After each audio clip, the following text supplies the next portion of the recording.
जब नर्मदा ने चाहा गंगा से श्रेष्ठ बनना। हमारे देश में लगभग सभी नदियां पवित्र एवं पूजनीय मानी जाती हैं। उनमें से जो नदियां सीधे समुद्र में जाकर मिलती हैं, वे और नदियों से श्रेष्ठ हैं एवं उनमें से भी 4 नदियां सर्वश्रेष्ठ मानी गई हैं: गंगा, यमुना, सरस्वती एवं नर्मदा। गंगा नदी ऋग्वेद स्वरूप, यमुना यजुर्वेद स्वरूपा, नर्मदा सामवेद स्वरूपा एवं सरस्वती अथवा वेद स्वरूपा है। नर्मदा जी ने अपनी योग्यता से प्रथम श्रेणी में तो स्थान प्राप्त कर लिया, किंतु वे चाहती थी कि प्रथम श्रेणी में भी मुझे सर्वप्रथम स्थान मिले, और यह संभव तपस्या के द्वारा ही हो सकता था और इसे लोक पितामह ब्रह्मा ही दे सकते थे। इसके लिए नर्मदा जी ने घोर तपस्या प्रारंभ कर दी। तपस्या से ब्रह्मा जी प्रसन्न होकर प्रकट हुए एवं वरदान मांगने को कहा। तब नर्मदा जी ने विनम्रता से कहा कि मुझे गंगा के समान सर्वश्रेष्ठ पद प्रदान कर दीजिए। तब ब्रह्मा जी ने कहा, बेटिया, हम तुमसे कुछ प्रश्न पूछते हैं, पहले उसका उत्तर दो, तब हम तुम्हारी बात सुनेंगे। तब ब्रह्मा जी ने पूछा, बताओ, भगवान पुरुषोत्तम के समान कोई और पुरुष हो सकता है? नर्मदा जी ने कहा, नहीं। ब्रह्मा जी ने पूछा, क्या सती पार्वती गौरी के समान कोई और नारी हो सकती है? नर्मदा जी ने कहा, नहीं। पुनः ब्रह्मा जी ने पूछा, काशी के समान परम पावन कोई और पुरी हो सकती है? नर्मदा जी ने फिर कहा, नहीं। तब ब्रह्मा जी ने कहा, तब बेटिया, तुम कैसे कह सकती हो कि मैं गंगा के समान सर्वश्रेष्ठ बन जाऊं? यह सुनकर नर्मदा जी चुप हो गईं एवं मन ही मन सोचा, भूल हो गई। मैं तो अनुपयुक्त परीक्षक के पास पहुंच गई, जिन्हें मोह, ममता व अपनापन नहीं है। अब ऐसे परीक्षक की शरण में जाऊं जिसके हृदय में अपनापन हो। यह सोचकर वे अपने पिता शिव जी की शरण में काशी गईं और घोर तपस्या की। अपने नाम के नंदेश्वर की स्थापना कर उनकी आराधना करने लगी। इनकी सेवा से संतुष्ट होकर शंकर जी उनके सम्मुख प्रकट हुए और वर मांगने को कहा। अब की बार नर्मदा जी संभल गईं और अपने स्वार्थ की बात न कहकर बोली, प्रभु, आपके चरण बिंदों में मेरी हेतु की भक्ति बनी रहे, यही वरदान आप मुझे दें।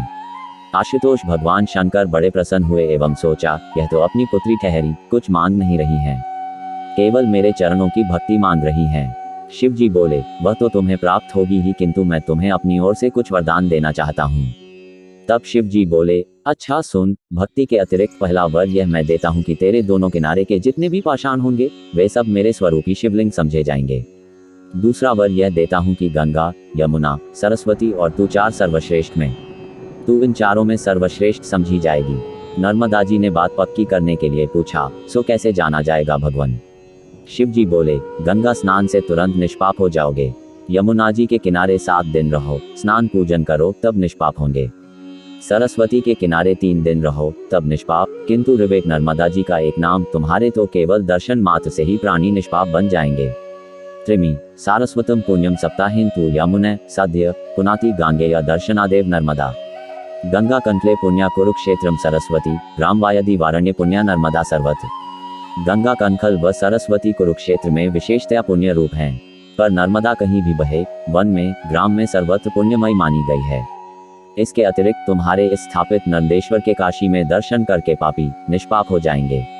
इन वरदानों को प्राप्त कर नर्मदा जी काशी से अपने विंध्य प्रदेश में स्वस्थान को चली गईं। इसके अलावा नर्मदा जी की अन्य विशेषताओं में एक, नर्मदा जी आदि से अंत तक पहाड़ों में ही होकर बही है, इसलिए स्वराज से पूर्व कोई नहर नहीं निकली, हालांकि अब बांध बन रहे हैं। 2. नर्मदा जी उल्टी दिशा में बही है, पूर्व से पश्चिम की ओर। 3. जितने तीर्थ नर्मदा जी के तट पर स्थित हैं, उतने तीर्थ किसी भी नदी के तट पर नहीं हैं। इसका प्रत्येक पत्थर शंकर है। 4. जितने पक्के घाट नर्मदा के हैं, उतने घाट किसी नदी पर नहीं हैं। 5. जितने घने जंगल वन इनके किनारे किनारे हैं, उतने कहीं नहीं हैं।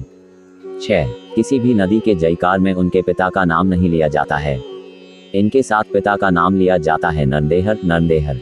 7. अनादिकाल से जैसी इनकी विधिवत परिक्रमा होती है, वैसी किसी भी नदी की नहीं होती है। वायु पुराण, स्कंद पुराण में तो रेवा नर्मदा खंड एक पृथक खंड ही है।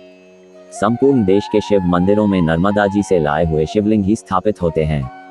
नर्मदा जी के किनारे आकर ब्रह्मा, विष्णु, महेश, लोकपाल, देवता, उर्ग, राक्षस, वानर, भालू, अप्सरा, यक्ष, गंधर्व, किन्पुरुष आदि सभी ने तपस्या कर सिद्धि प्राप्त की है। रेवा